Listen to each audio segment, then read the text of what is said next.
Series.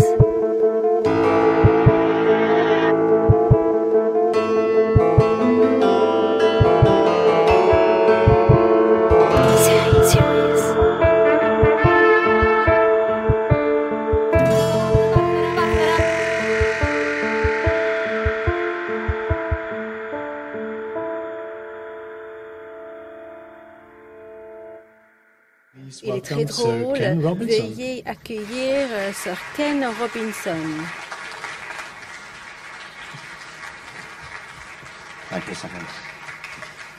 Merci beaucoup. Hi. Bonjour. How are you? Comment allez-vous? Thank you for coming back. Merci beaucoup d'être revenu dans This is cette terrible, isn't it? salle. Mais c'est Are you baking hot? horrible. Vous avez you dying? très très chaud. Vous êtes en train de mourir Should we go and have a peut-être. drink? Si on allait prendre un verre à la forget this whole place. thing. Oublions ce No. discours, cette présentation. No. Non, non, non. Has it been good? Has the conference been Est-ce good? que c'est intéressant jusqu'à présent, la Well, look, conférence? thank you for the invitation. Bah, merci de And, m'avoir invité. I'm just going to talk for a bit, and then Je vais Steph and I parler will un have tout a petit peu conversation. et puis ensuite avec Hope to answer Stéphane, some on va questions avoir if une you petite have any. discussion et répondre à vos Though I imagine questions. there won't be any. Mais j'imagine qu'il n'y aura pas Because de what I say will questions. be so clear Parce que tout ce que je vais vous dire va and être profound. tellement clair, tellement There'll be profond absolutely nothing to discuss. qu'il n'y aura rien à But discuter par la I was suite. asked Mais to come on along to this m'a because of demandé the de theme venir that you ici have parce que of vous avez choisi le creativity thème de talent. créativité et talent. And these are two of my Et big ce concerns. sont I deux should de mes start with an apology, préoccupations which is I'm not in your principales. industry. Je dois m'excuser work auprès in de television. vous. I have Je a ne television. travaille pas dans la télévision. but J'en I've possède seen one, une de but I don't télévision. work in J'en ai it. vu la télé, mais je ne But I travaille do pas think dans that la the télé. talents that Mais you il me draw semble from que les in what you talents do que vous are exploitez deeply dans votre essential travail sont these clés days, not only in your aujourd'hui. industry, but Non pas everywhere. seulement pour votre I industrie, mais work in partout. Moi, je sort of three travaille areas at dans the moment. 3 zones Actually, I actuellement. actually En fait, live in j'habite Los Angeles. à Los Is anybody here Angeles. from Est-ce que quelqu'un ici Los vient de Angeles? Los Angeles? No? Okay, so we can speak freely. Bon, on peut parler librement alors. Actually, we live not far Nous from vivons Las Vegas. pas Have loin you been de to Las Las Vegas. Vegas? Vous connaissez Las Vegas? It's amazing, isn't it? C'est une ville I'll tell you what extraordinaire. the reason I mention Las Vegas Je is parle that de Las Vegas if you think of it, parce que si vous y If you've been réfléchissez, there, si vous even avez if you haven't, visité, just ou think about it. sinon, réfléchissez-y there un is no peu. reason for Il n'y a Las Vegas to be aucune where it is. raison pour que It's Las Vegas soit actually là où la in the ville middle se of a trouve. desert. Elle se trouve au It's milieu d'un miles from désert. anywhere. You know, there Des are kilomètres reasons for most cities to be et where de they kilomètres de la moindre bled. Who's from Europe? Qui here? vient de l'Europe dans la Who's salle? European? Levez la main si vous Okay. êtes Where are you européen. from? Where Vous you venez from? d'où? What? Well, don't sound surprised. I don't know. No. N'ayez pas l'air Paris, yeah. surpris. Well, you see, there's a Paris. reason Ok. Paris is there. It's Il y a right une on the raison Seine. pour la I présence was de in Paris Copenhagen sur la recently. There's a Seine. Moi, reason j'étais à that Copenhague. it's there. Are you Il y a from une raison Copenhagen? pour que Yeah? Copenhague soit Or do you là just où like Copenhague se Copenhagen? trouve. Vous venez de Copenhague?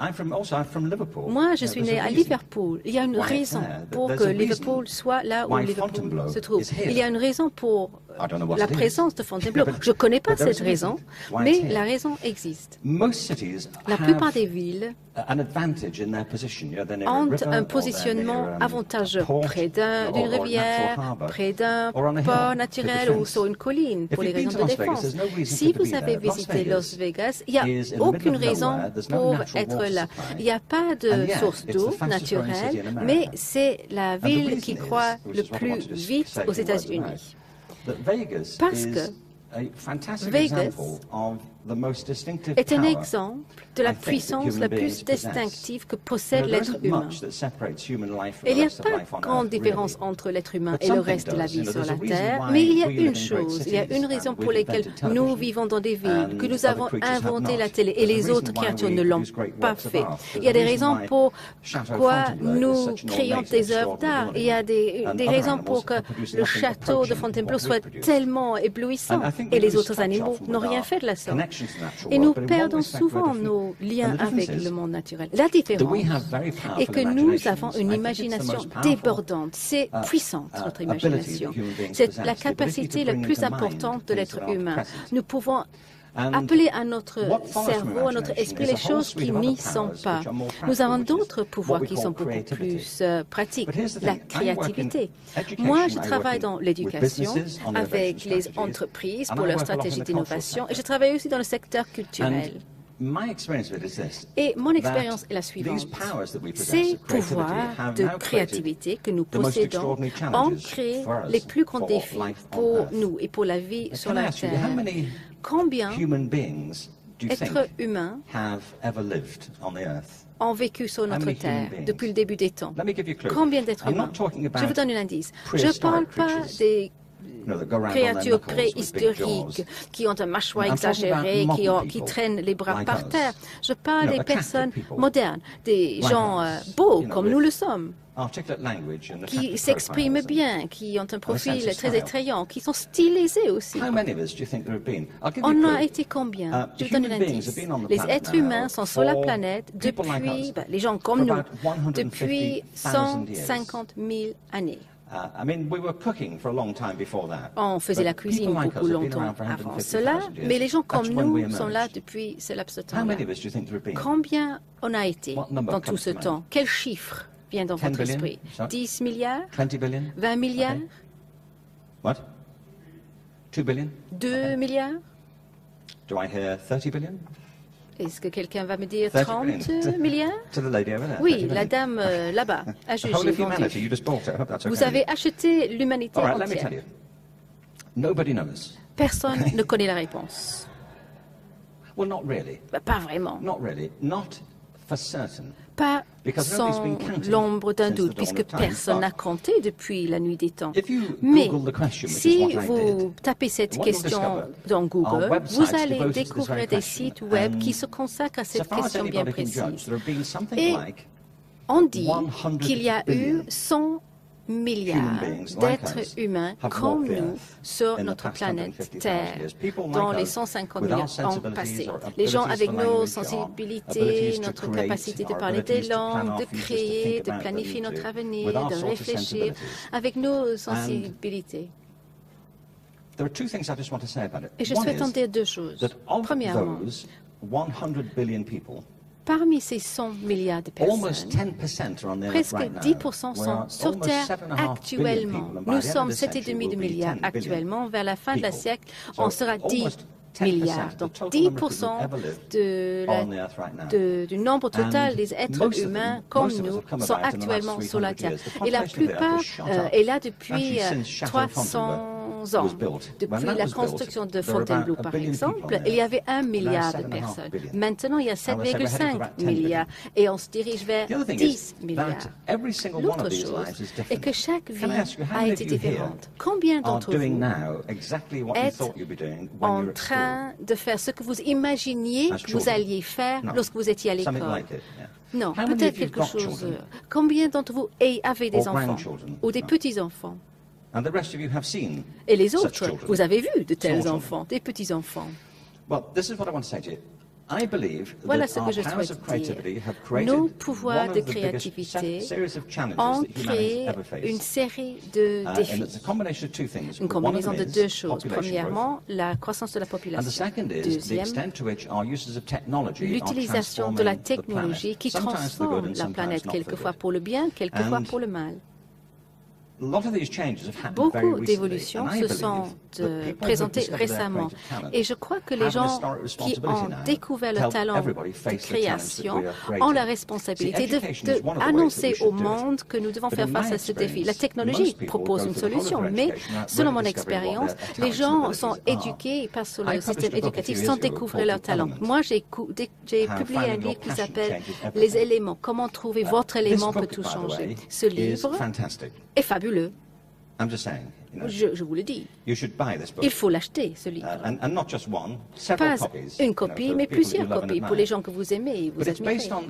Mais ce livre est basé sur une perception importante, que la plupart des gens passent leur vie à faire des choses dont ils s'en fichent. Ils passent leur vie à penser qu'ils n'ont pas de talent, pas de capacité créative. Et ces gens-là vivent leur vie, subissent leur vie. Selon l'Organisation mondiale de la santé, d'ici 2020, la deuxième cause la plus importante pour l'incapacité ne va pas être l'Ebola ni la malaria. La deuxième cause la plus importante de handicap dans l'humanité va être, vous le savez peut-être, une idée? La dépression. Pourquoi vous avez dit ça? Ça m'intéresse. Vous avez beaucoup d'amis déprimés? Oui, c'est la dépression. Aux États-Unis, actuellement, les ventes des médicaments antipsychotiques génèrent plus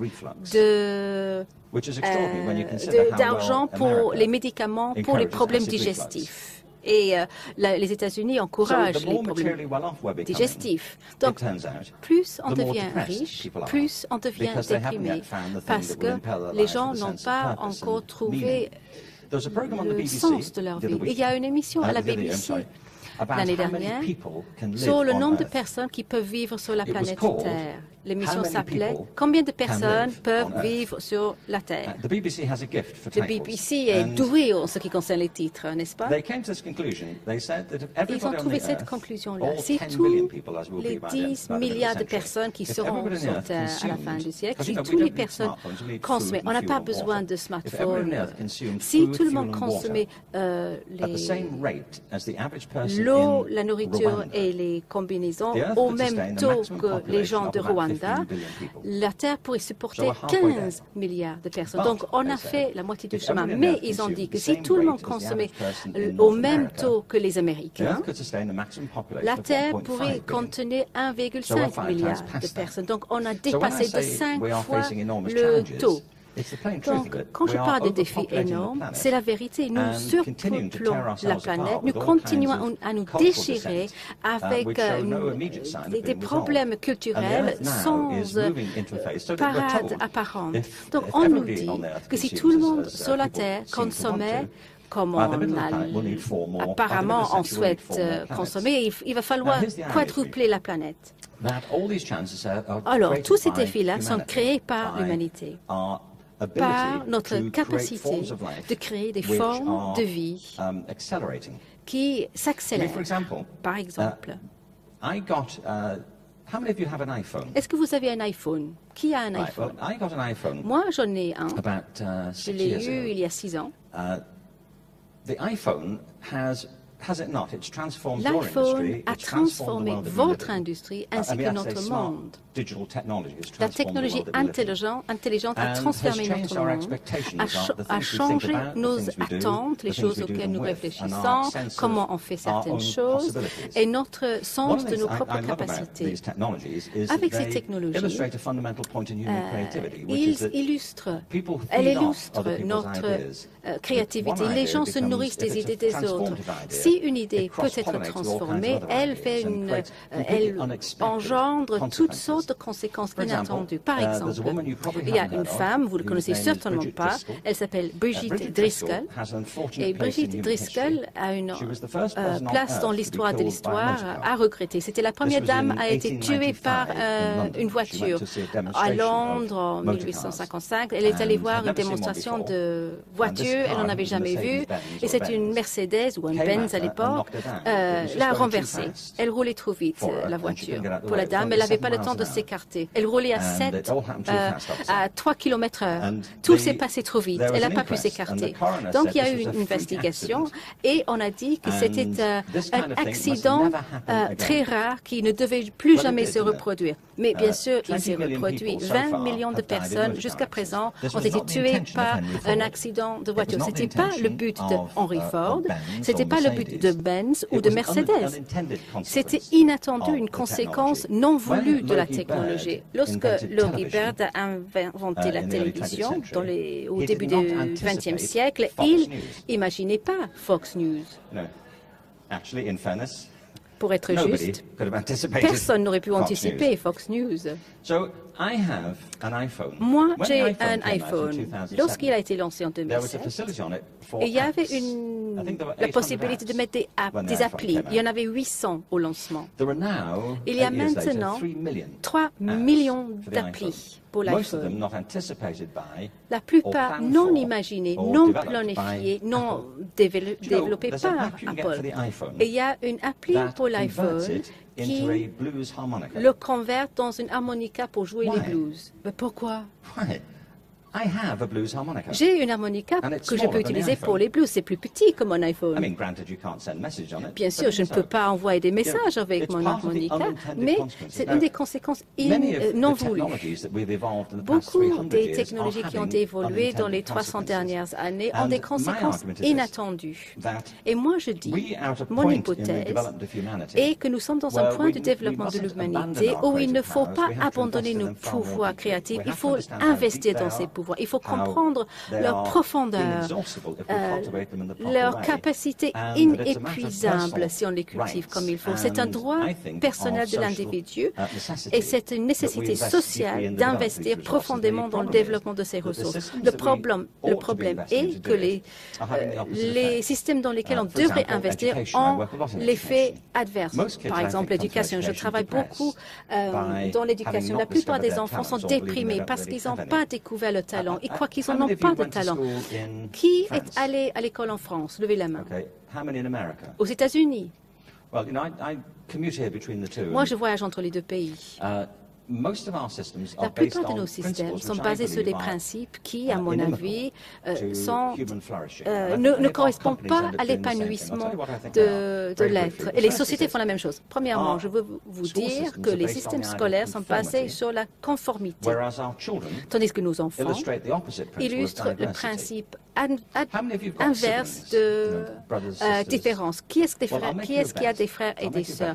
Je parie, si vous avez des frères et des sœurs, je parie que vous êtes tous complètement différents les uns des autres. Est-ce vrai? Ou si vous avez des enfants, même si c'est des jumeaux, des jumelles, vous n'allez jamais les confondre. On ne dit jamais vous êtes lequel ou tu es lequel. Chaque enfant a des capacités uniques, des talents uniques, des possibilités uniques et un potentiel de créer une vie unique. Moi, j'ai fait un événement au Canada récemment. C'était un sommet pour la paix à Vancouver qui s'appelait le sommet pour la paix à Vancouver, organisé par la BBC, probablement vu le titre. Mais l'invité d'honneur à ce sommet, j'étais le modérateur pour une séance qui s'appelait la paix dans le monde grâce à la paix chez l'individu. Donc j'étais le modérateur, l'invité d'honneur était le Dalai Lama. C'était un homme extraordinaire. Stéphane devait me présenter moi. Moi, j'ai dû présenter le Dalai Lama.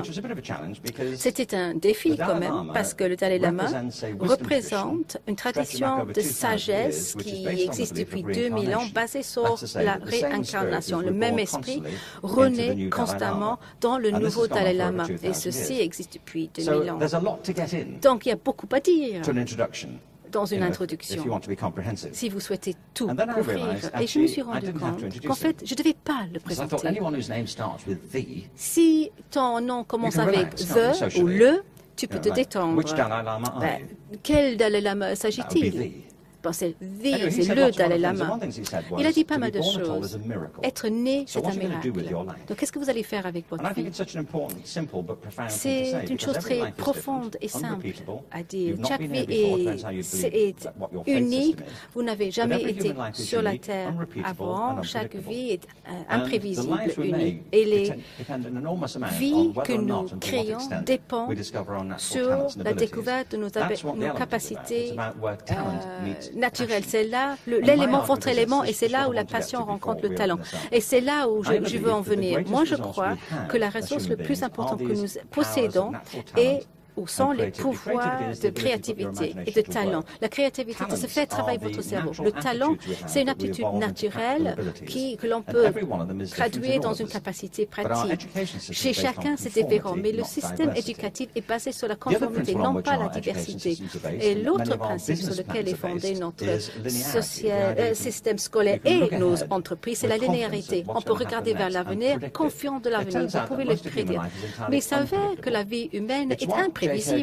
C'est Galbraith il avait en tête, l'économiste, lorsqu'il parlait de la fonctionnalité principale des prévisions économiques et de donner un air de respect à l'astrologie. Donc, il avait plus ou moins tout compris. Nous créons les mondes dans lesquels nous vivons. Nous créons nos propres chemins, nos propres avenirs, si, oui ou non, on découvre les talents qui sont chez nous et si on suit nos passions. Donc, j'ai suivi avec un autre livre qui s'appelle « Trouvez votre élément ». Je vais en parler parler avec Stéphane McTood, mais avant cela, je vais vous montrer un clip que j'ai découvert récemment et je trouve formidable. Je veux le partager avec vous. Oh! Je ne savais pas que cette image allait apparaître. C'est une image de mon livre merveilleux, Finding Your Element, trouver votre élément.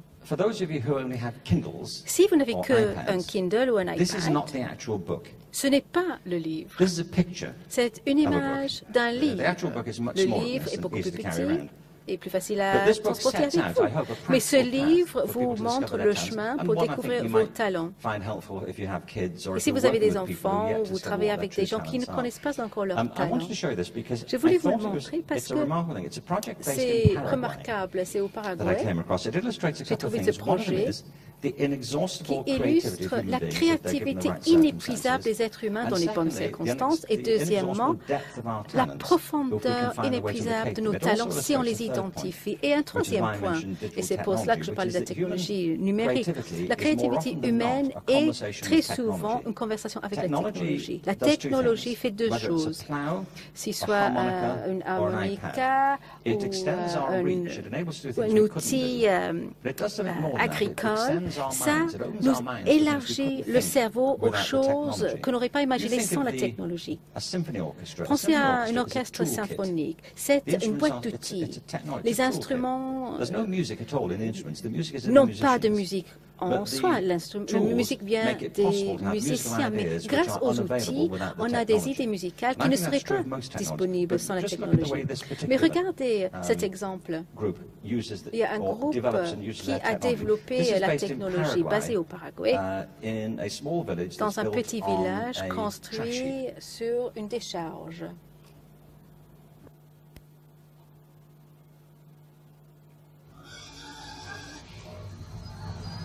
Le monde nous envoie des déchets, nous on renvoie de la musique.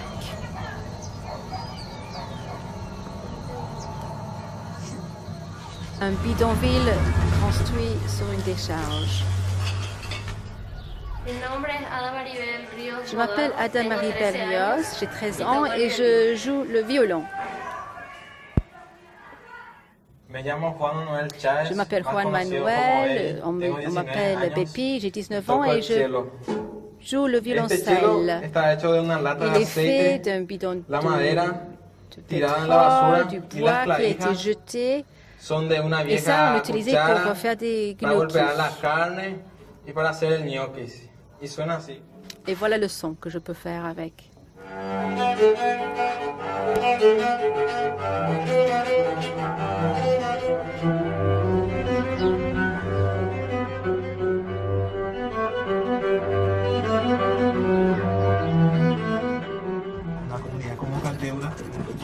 Notre communauté, c'est pas un lieu où normalement on a un violon, mais un violon vaut mieux qu'une maison ici.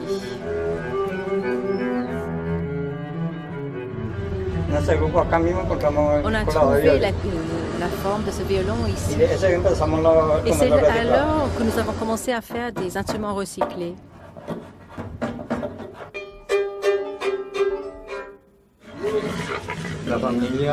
Les familles qui vivent ici recyclent les déchets et puis les vendent. J'imaginais jamais que je serais en train de construire un instrument de musique comme ceci. Et je suis plein de joie quand je vois un enfant qui joue un violon recyclé. Quand j'écoute le violon, il y a des papillons dans mon ventre. Je ne sais pas comment l'exprimer, ce sentiment.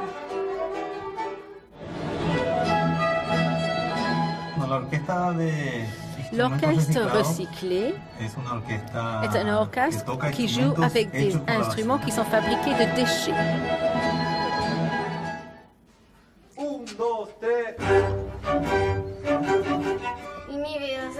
Ma vie serait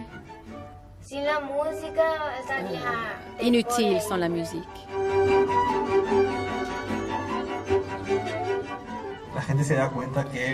Les gens se rendent compte qu'il ne faut pas juste jeter les choses.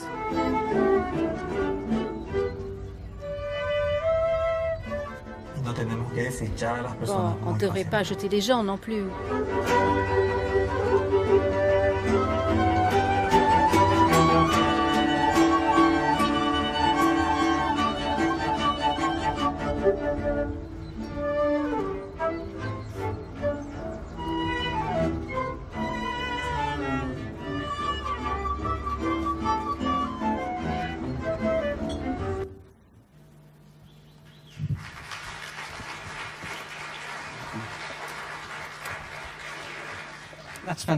C'est fantastique, n'est-ce pas, de prendre des déchets pour créer de la musique qui enrichit la vie de ceux qui écoutent. Mais si vous regardez tout le film,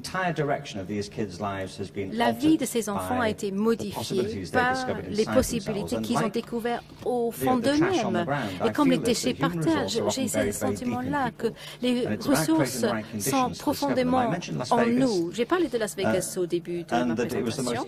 J'ai dit que c'est un lieu inhospitalier, mais il est là à cause de nos sens des possibilités. C'est la ville qui croît le plus rapidement aux États-Unis parce que c'est comme un vortex pour les idées, l'imaginaire des gens.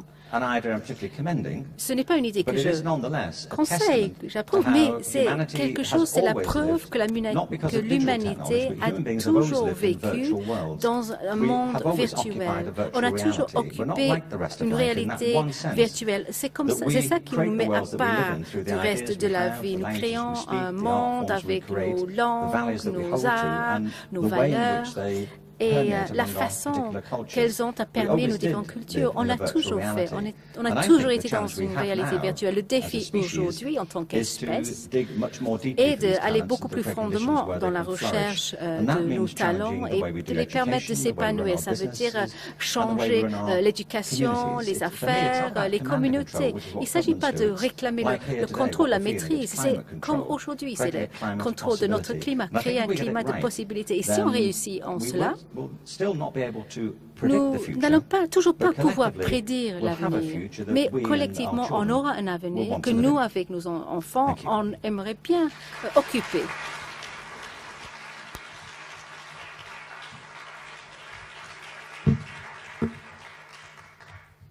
This is your opportunity. Questions for Sir Ken? C'est l'occasion. Y a-t-il des questions pour Sir Ken? Moi, j'en ai une.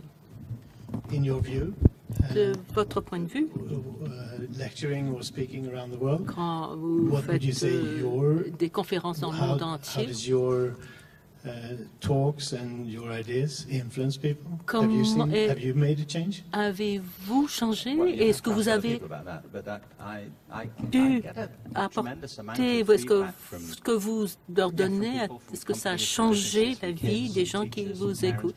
Oui, j'ai eu un retour des enseignants, etc., sur tous les TED Talks. Combien d'entre vous connaissez les TED Talks?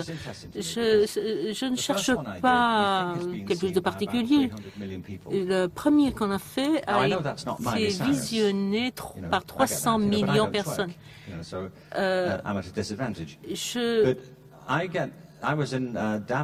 J'étais à Davos l'autre jour, je parlais à 1500 lycéens et chacun d'entre eux avait vu ces conférences. C'est très gratifiant. Ils passent dans les écoles, dans les lycées. Il y a des gens qui viennent me voir et qui me disent qu'ils ont changé l'école, l'entreprise, que leurs parents ont changé leur façon de faire. Je ne sais pas si j'ai fait des changements à la planète, mais je pense que si on change son propre monde, ça permet de changer le monde. Y a-t-il des questions? Merci. Vous demandez ce que je ferais dans les écoles. Je pourrais répondre très longuement, mais je vais vous répondre brièvement. Je viens de publier un livre, vous devriez l'acheter. Ça s'appelle Crazy Schools. Je pense que ce qu'il faudrait, c'est personnaliser l'éducation de manière radicalement, parce que chaque enfant est différent, est un individu. Dans le livre sur les éléments, j'ai interviewé beaucoup de personnes qui ne sont pas nécessairement des célébrités, mais qui ont fait des choses extraordinaires. Une des personnes que j'ai interviewées pour The Elements, c'est Paul McCartney, du groupe de musique, musicale que vous connaissez peut-être, les Beatles. Combien d'entre vous sont des fans des Beatles? Combien d'entre vous ont entendu parler des Beatles? Moi, je suis de Liverpool moi-même, et cette personne est plus âgée que moi. J'ai demandé à Paul McCartney s'il avait aimé la musique à l'école. Et j'ai demandé si son professeur de musique pensait qu'il avait du talent. Il m'a répondu que non. Alors qu'on pourrait le croire. Une autre personne dans la même école qui avait 2 ans de moins que lui était George Harrison, qui est devenu le guitariste du groupe musical les Beatles. Et j'ai demandé à Paul McCartney si le professeur pensait que George avait du talent. Il a dit non, pas du tout. Et donc j'ai demandé s'il serait juste de dire que s'il y avait un professeur de musique à Liverpool qui, à la fin des années 50, qui avait la moitié des Beatles chez eux et qui les a loupés, qui les a pas reconnus, c'est quelque chose, si on lui demande s'il avait des gens intéressants dans sa classe, c'est quand même extraordinaire. Elvis Presley est allé à l'école à Tupelo, Mississippi, et on n'a pas permis de rejoindre un groupe de chanteurs dans son école. On a pensé que ça n'irait pas très loin, ça nuirait au groupe, et c'est bien ce que je veux dire. Chaque salle, je ne sais pas combien de personnes il y a ici, au moins 200, mais chaque salle contient un énorme potentiel, mais les gens eux-mêmes ne s'en rendent pas compte parce que les conditions ne sont pas là pour le démontrer. Une des personnes que j'ai interviewé, c'est quelqu'un qui s'appelle Bart Connor. Je ne sais pas s'il y en a parmi vous qui le connaissez, c'est tout à fait possible. Mais Bart Connor habite maintenant dans l'Oklahoma. Je travaille beaucoup avec des gouvernements des États d'Amérique. Et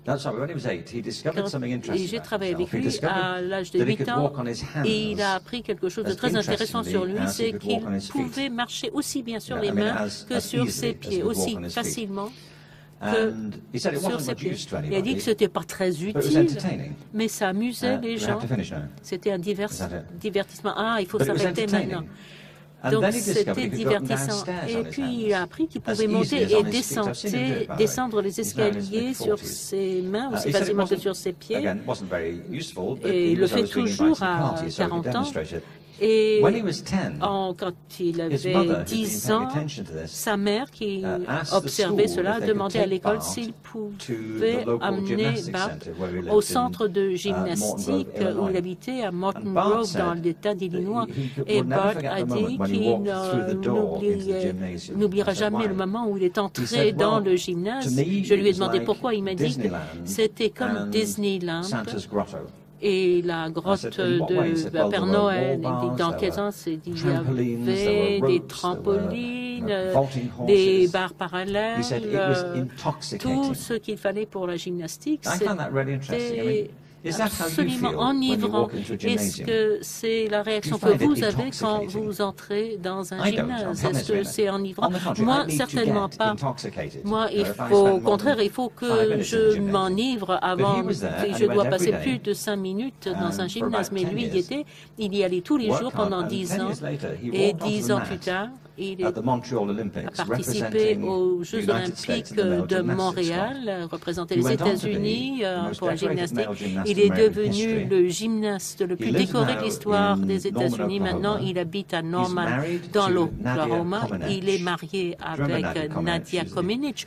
Vous vous souvenez d'elle, la première gymnaste